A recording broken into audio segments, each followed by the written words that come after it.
Salut les peintouilleurs, bienvenue sur ce nouveau tuto de peinture qui sera dédié à la peau bestiale.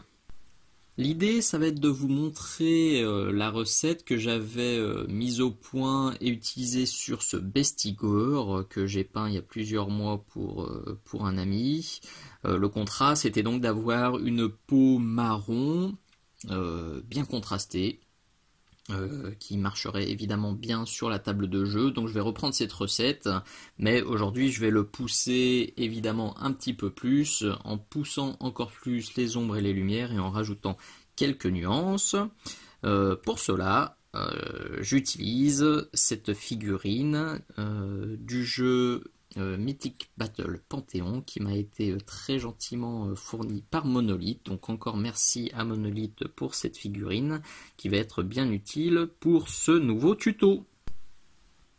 La figurine a été entièrement sous-couchée à la bombe Corax White Citadel Games Workshop et j'ai ensuite posé un deux couches bien diluées de Moonfang Brown pour avoir un résultat bien homogène, bien joli. Donc maintenant on peut ombrer, vous entendez le petit popo qu'on secoue bien, ça je le répète, je pense jamais assez. Il faut vraiment bien secouer vos peintures avant de les utiliser, c'est très important pour avoir une peinture homogène et qui réagit bien sur la palette. Là en l'occurrence je pars sur du Strong Tone. Un pinceau bien balèze pour le coup. Là je vais mettre un lavis généreux dont j'ai le secret. Enfin, vous me voyez souvent faire. C'est vrai que le premier lavis, j'y vais souvent copieux. Je me pose pas énormément de questions. On gorge le pinceau et on barbouillasse. Voilà. Bon, je déborde un peu sur les, j'allais dire sur les cheveux, ouais. sur la fourrure, c'est pas grave. Ah bah j'ai oublié la main. Ça commence bien.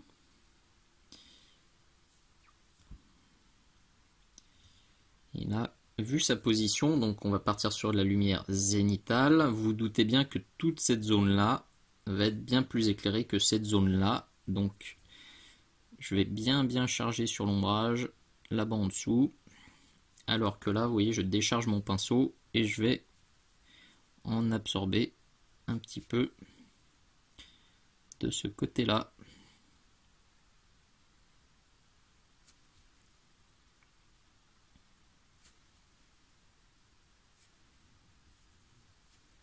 Voilà, ça devrait suffire pour ce premier passage. Je peux mettre un coup de sèche-cheveux. Quand le premier lavis est sec, je vais reprendre toutes mes zones d'ombre pour bien les redéfinir et pour bien marquer les volumes que je veux.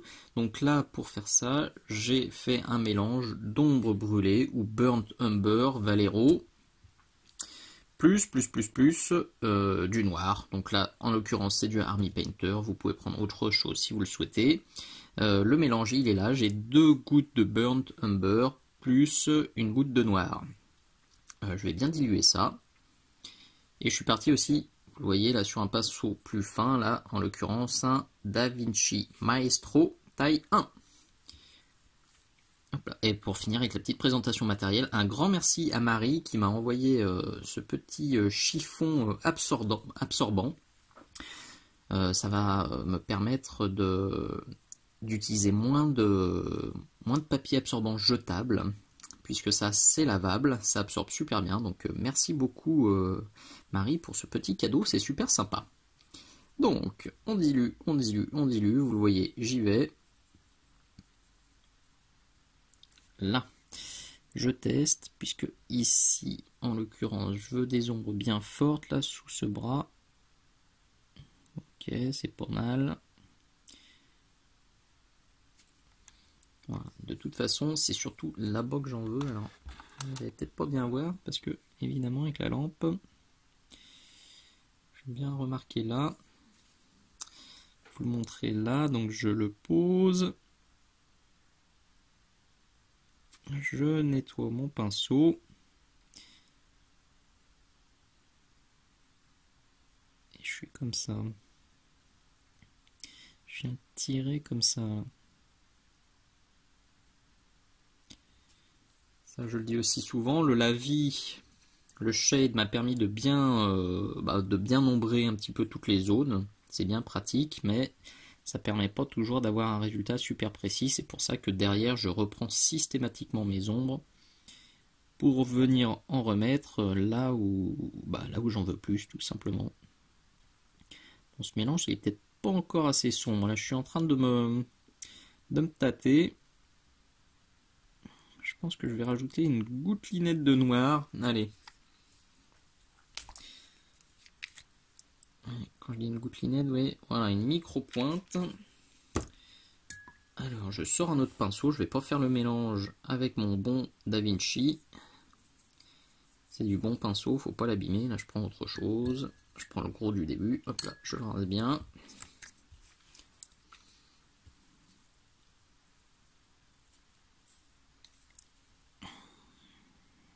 Bien mieux. C'est bien mieux. Donc, ici, par exemple, on va reclaquer le focus. Bien vous montrer. Là, j'en mets là. Je décharge. Et je viens étaler un peu ma zone. Là, je peux le remettre. Une fois de plus, hein, c'est ni du lavis ni du glacis, c'est du glavis.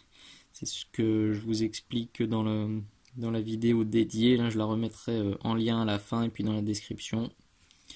C'est une vidéo qui est vraiment intéressante. Bon, là, ça commence à bien marquer, hein, pour le coup. On peut faire la même chose sur les petits abdos, là. Enfin les petits. Notez que j'aimerais bien voir les mêmes. Bon, pour cette couleur.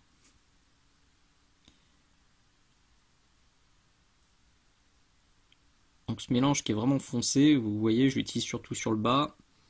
Je vais peut-être en mettre un tout petit peu sur le visage, mais là pour le coup je dilue vraiment, juste pour en mettre là. Dans l'oreille, sous la pommette, ici, un peu dans l'œil. Voilà. Mais là, il faut y aller vraiment diluer. Ou faire un autre mélange avec moins de noir, tout simplement. Question d'hiérarchisation de la lumière.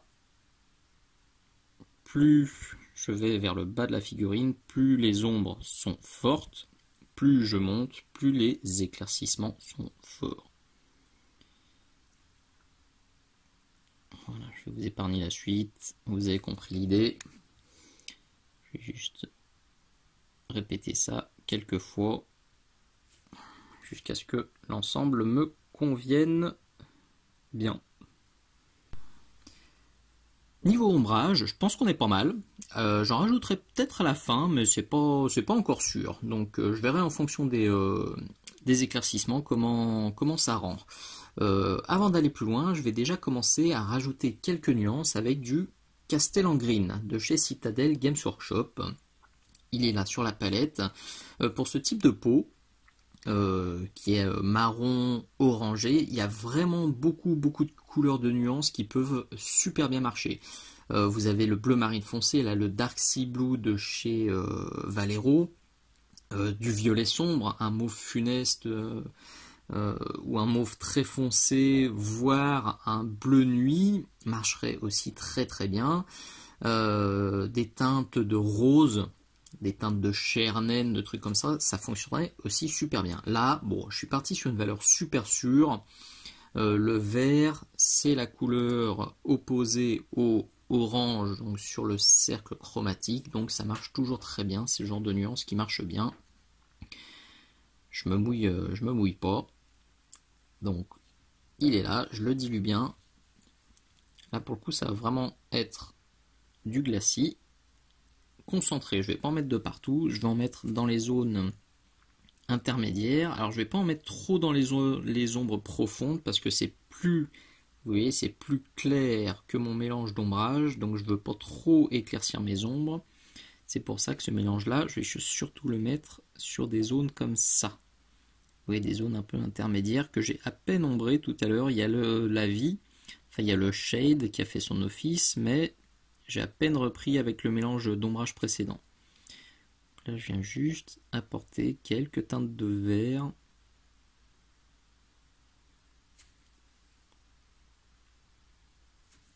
Voilà.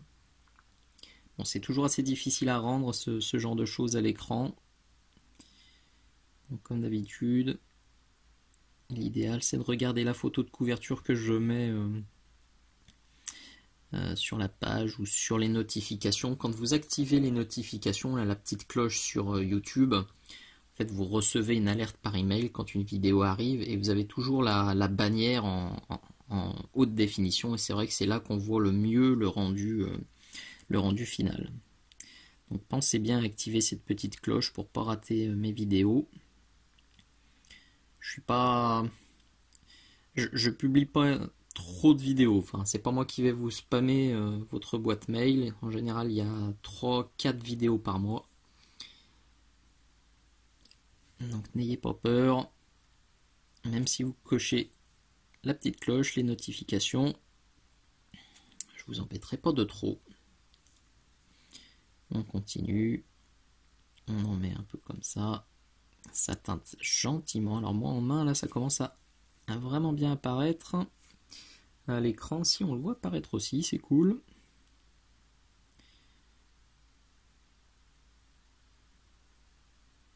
J'en mets un petit peu de partout comme ça.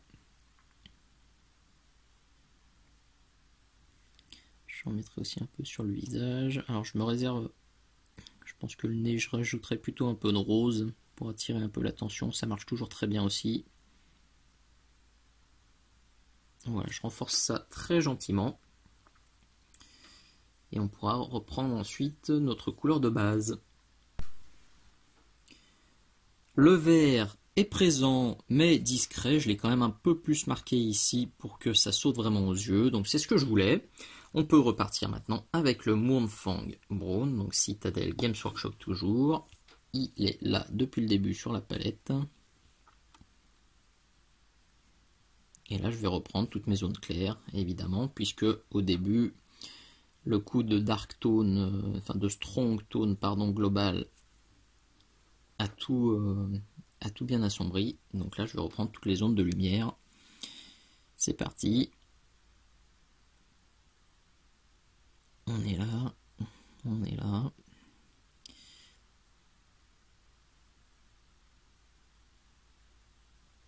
Ça commence à être délicat, donc je vais commencer à causer un petit peu moins.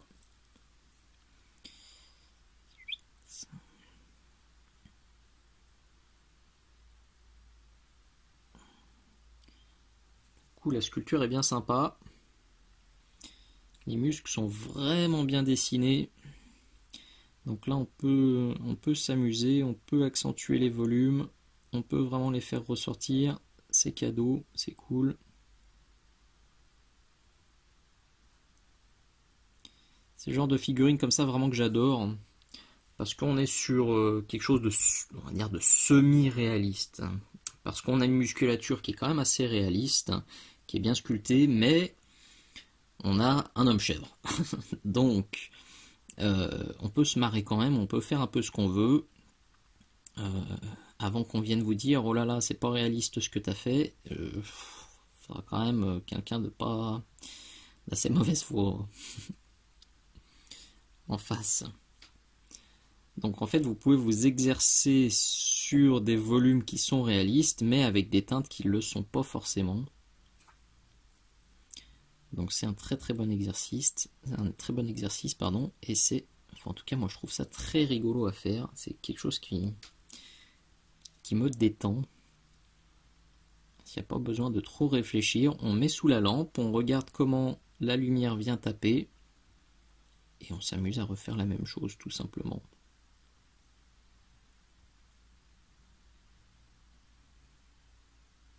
Ça revient vraiment très facilement et rapidement parce que la sculpture est cool. Donc là je rince bien mon pinceau. Je trouvais que ça chargeait un poil trop et j'y retourne. Je suis toujours avec mon taille 1 Da Vinci Maestro. si vous voulez le trouver facilement, ce pinceau, et toutes les peintures que j'utilise, comme dans toutes mes vidéos, tout est résumé dans la description. Là on a une petite zone de lumière, vous voyez, qui vient bien choper. Je vais la reprendre. Ça aussi. Je connais pas le nom de tous ces muscles. Perso, dans la glace, je les vois pas. Quand je me regarde, ils sont bien cachés.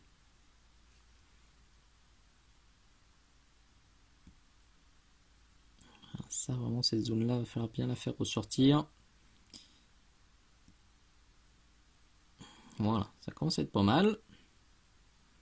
Donc je vais continuer ça gentiment. On a l'impression que cette zone verte là est vraiment très marquée, mais c'est vraiment accentué par la lampe qui est juste au-dessus.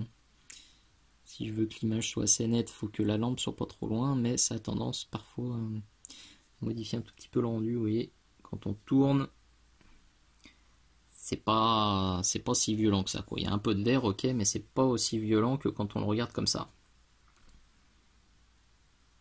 Voilà. Allez, je continue un petit peu sur cette peau. Je peux maintenant continuer à éclaircir avec du Scrag Brown, toujours Citadel Games Workshop. Il est là-haut, limite hors champ. Je le dilue bien sur la gauche. Je le laisse tranquille sur la droite, comme ça je peux jouer avec mes dilutions en fonction de ce que je veux. Je tape dans le dilué pour les dégradés. Je tape dans le moins dilué pour les zones où je veux vraiment juste un point de lumière. Voilà, je pense que la dilution est bonne. Alors, on se cale. Et on y va. Donc là, je vais essayer de bien limiter la zone d'éclaircissement. Voir un petit peu ce que ça donne. Donc là, cette zone-là chope bien la lumière, surtout là. On a ça aussi. Ces zones-là. Là, j'ai bien déchargé mon pinceau. Je viens quand même passer un filtre clair comme ça pour rééclaircir un petit peu tout le pec là sur la droite, enfin sur sa droite à lui. À l'écran évidemment c'est à gauche. Voilà. Et on va faire la même chose en face, évidemment. Alors, je bouge un tout petit peu la lampe parce que je l'ai dans la tête. C'est pas très pratique. Voilà, ça, ici. Alors évidemment, on a aussi des points de lumière là-haut.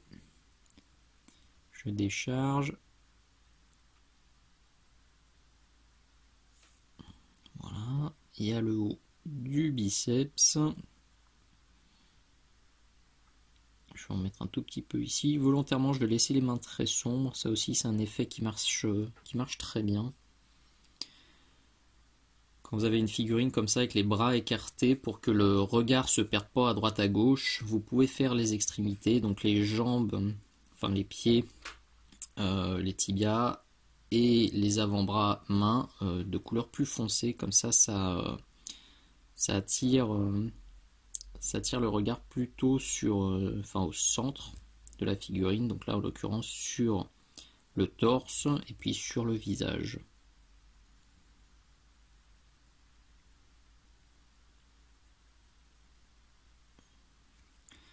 Ça vient tout doucement.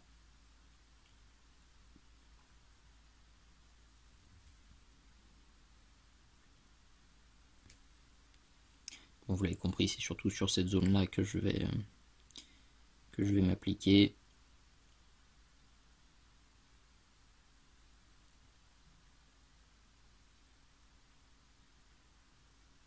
Il faut le respirer un moment quand même.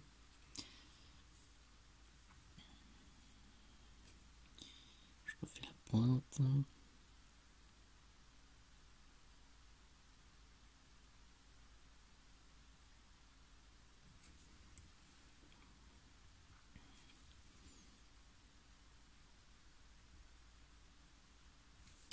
C'est un poil plus foncé là, à l'écran, je le vois au retour vidéo.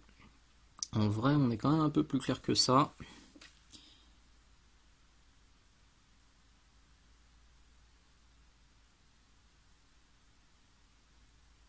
Je referai peut-être une séquence avec la balance des blancs en automatique. Là, je l'ai forcé pour qu'elle bouge pas trop, mais c'est vrai que là, le rendu de la couleur, il est pas parfait.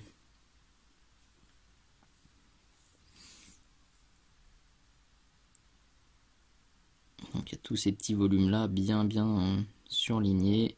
J'ai là un petit point de lumière, j'en ai un petit ici, un petit ici, ici. Cette zone là je vais pas y toucher. Un petit point de lumière comme ça. Un mini comme ça.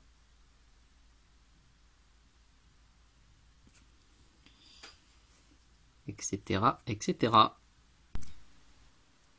Comme vous pouvez le constater, j'y suis quand même allé assez généreux avec le Scrag Brown. Finalement, je suis quand même redescendu sur toute cette zone-là. Je suis bien reparti aussi sur l'épaule, sur le biceps, sur le visage, etc. Parce qu'une fois que j'ai fini le premier passage, je vais être honnête, hein, il y a une nuit qui s'est passée parce que j'ai tout posé pour aller faire dodo, et en regardant le lendemain, et ben finalement j'ai trouvé ça vraiment trop sombre, vraiment trop terne. Donc j'ai décidé de repousser un petit peu plus loin les éclaircissements avec le Scrag Brown. Voilà, tout simplement. Donc maintenant, on va évidemment encore pousser les éclaircissements, et pour ça, vous avez plusieurs pistes. Si vous avez choisi des ombrages et des nuances plutôt bleutées, vous pouvez parfaitement partir sur un bleu ciel, comme celui-ci, le Glacier Blue de chez Vallejo. Si vous avez plutôt opté pour des nuances rosées, des nuances de chair, les éclaircissements avec ça fonctionneront parfaitement bien. Vous avez évidemment l'indispensable off-white que je mets partout. Alors c'est pas comment dire, totalement figé, totalement clos. Même si vous avez mis des ombres bleues et des nuances bleues, vous pouvez très bien éclaircir avec du rose. Si vous avez mis des nuances roses, vous pouvez très bien éclaircir avec du bleu et faire vos essais. Ça peut faire un résultat vraiment sympathique, hein. C'est dans ces moments-là, quand on fait des essais, qu'on se retrouve souvent avec des trucs sympas. Petite parenthèse encore, si j'en ai déjà parlé dans le tuto sur la peau bleue et turquoise, si vous êtes un petit peu en mal d'inspiration pour des couleurs de carnation, je vous conseille vraiment d'aller faire un tour sur les travaux de Paul Bonheur, donc B-O-2-N-E-R. Faites une petite recherche sur internet. Vous allez voir, il a des peaux, des carnations qui sont absolument fabuleuses, avec beaucoup de nuances super originales. Personnellement, quand je sèche, je me plonge dans les deux artbooks que j'ai achetés concernant qui regroupent un peu ces illustrations. Et à chaque fois, je trouve l'inspiration, je trouve mon bonheur. Le jeu de mots n'était pas prévu, désolé. Voilà, sans mauvais jeu de mots, il faut vraiment regarder ces illustrations et ces travaux, c'est très inspirant, c'est très intéressant. Moi, j'ai voulu rester assez neutre sur cette recette, puisque j'ai déjà bien forcé sur le vert, donc je voulais pas trop en faire non plus. Donc j'ai éclairci avec ça, le Screaming Skull. Voilà, j'espère que cette fois je l'ai bien prononcé pour ceux qui n'avaient pas... qui n'ont pas kiffé mon anglais dans les précédents tutos. Donc j'ai mis du Scrag Brown avec du Screaming Skull, un mélange 50-50 que vous trouvez ici. On y va, on dilue. Alors là, ça c'était le pinceau que j'utilisais pour les mélanges. Je ressors mon Da Vinci en taille 1.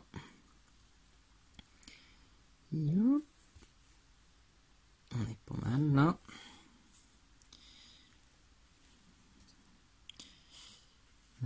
Caméra, on est pas mal aussi.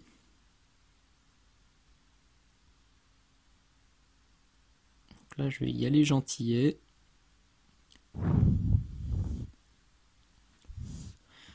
Évidemment, cette fois-ci, par contre, je vais vachement réduire la surface d'éclaircissement.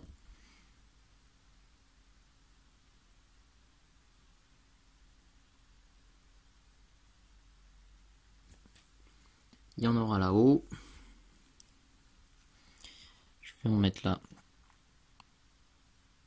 sur l'épaule, il y en aura là, la petite oreille.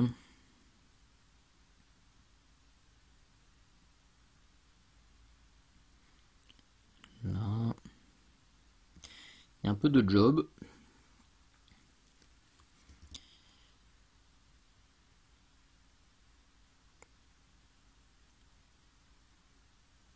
En apnée, parce que c'est délicat.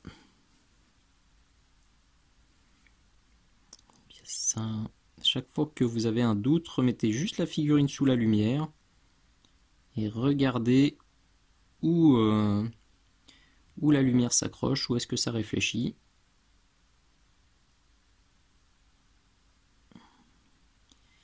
Ça devrait se faire tout seul. Méfiez-vous aussi de ces muscles-là qui sont vraiment très dessinés. Je me fais souvent avoir et souvent je suis obligé de retoucher. Vous voyez sur le pec, là c'est très tentant de faire un trait super clair ici et un trait super foncé au-dessus, un trait super clair ici, un trait super foncé au-dessus, un trait super clair, un trait foncé, vous comprenez, parce que c'est sculpté comme ça. Mais si vraiment vous surlignez tous ces muscles-là de manière très précise, ça va faire super bizarre, ça fera pas naturel du tout. Donc faut être assez soft, faut mettre des points de lumière, ok, mais faut pas trop charger, sinon ça va faire bizarre. Bon, ça je vais le faire un paquet de fois. Plus je suis en haut, plus je vais en mettre, plus je serai en bas, évidemment moins j'en mettrai, donc en l'occurrence sur les petits abdos là. Ici. Ça va juste être des petites pointes de lumière comme ça. Idem sur le côté là.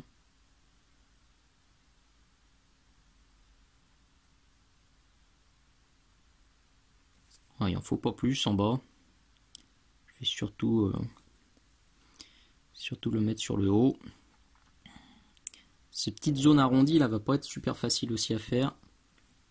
Ces surfaces là, on peut essayer de tricher. Je vais faire un petit côté un peu brillant, puis un tout petit peu texturé.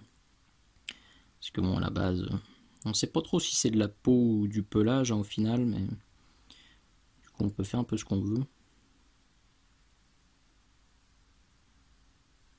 Voilà, on voit que c'est en train de venir là tout gentiment.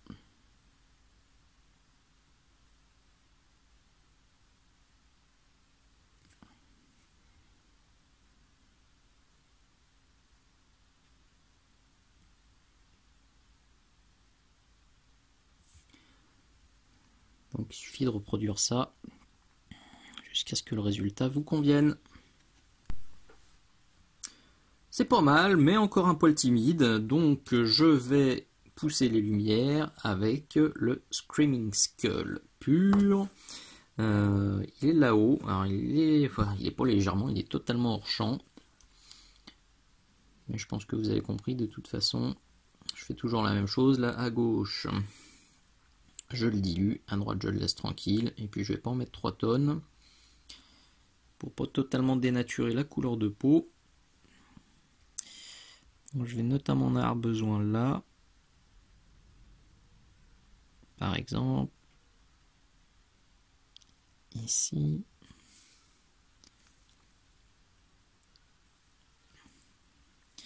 Un petit peu là.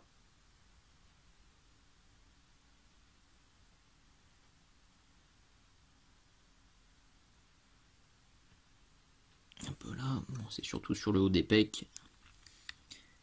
Je repousse parce que je flippe. Bah, il y a un moment, faut y aller. Alors, on se cale bien. On fait le focus.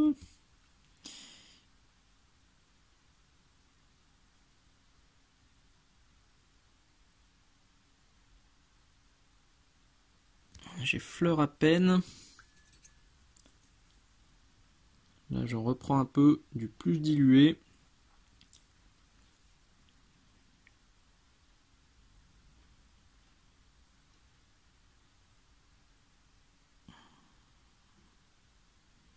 Bon, celui-là est un peu large, il faudra le reprendre.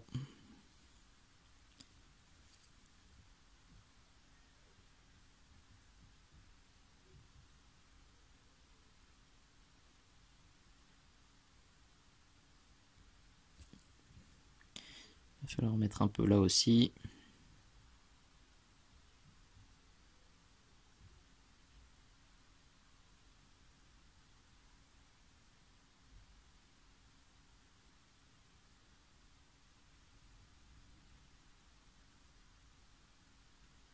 Bon, il reste un peu de job, mais voilà, on se dirige tranquillement vers la fin.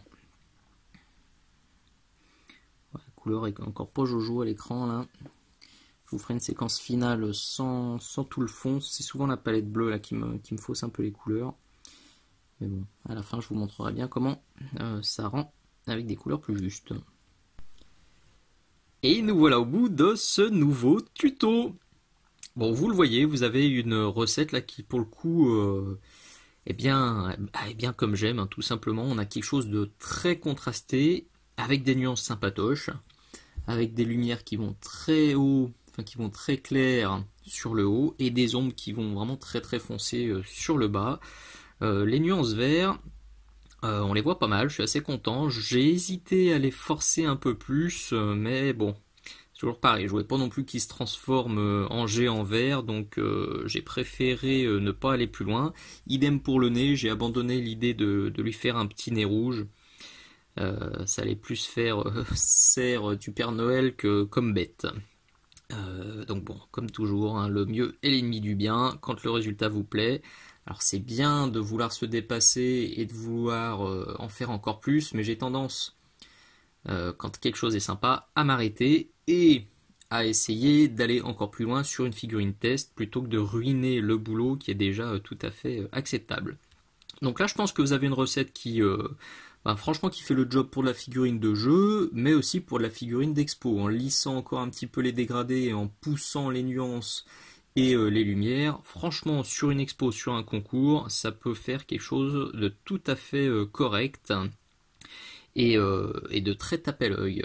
Alors vous le voyez, c'est quand même la zone des pecs là qui attire vraiment le plus l'attention parce qu'on a une grosse masse très claire et très contrastée. Donc si cette figurine vous voulez la jouer, il faudrait vraiment partir sur des teintes de cornes très très claires, un peu comme ça d'ailleurs, et sur un œil peut-être rouge, peut-être jaune, quelque chose de vraiment pétard qui va attirer l'attention et recentrer un petit peu l'attention sur le visage. Donc moi je resterais sur un bois très sombre, le métal plutôt éteint, 2-3 giclures de sang et puis en avant Guingamp, ça fera le boulot. Voilà, cette vidéo, c'était de nouveau une avant-première Patreon. Donc tous mes abonnés ont pu la voir il y a plus de 2 mois. Je remets le lien juste là, je le remets aussi dans la description si vous voulez voir un petit peu ce que je propose là-bas. J'espère que cette vidéo vous aura plu. Si c'est le cas, comme d'habitude, faut surtout pas hésiter à mettre le petit pouce vers le haut qui fait plaisir, un petit commentaire, un petit poutou, un mot sympa, c'est toujours très très bon pour la motivation. N'hésitez pas non plus à partager ce tuto ou les autres, vraiment c'est fait pour. Et si ma chaîne et mes tutos vous plaisent et que vous voulez me filer un petit coup de pouce, regardez à la fin de la description de cette vidéo, il y a plusieurs pistes possibles. Merci d'avoir regardé. Je vous dis à très bientôt. Ciao, ciao!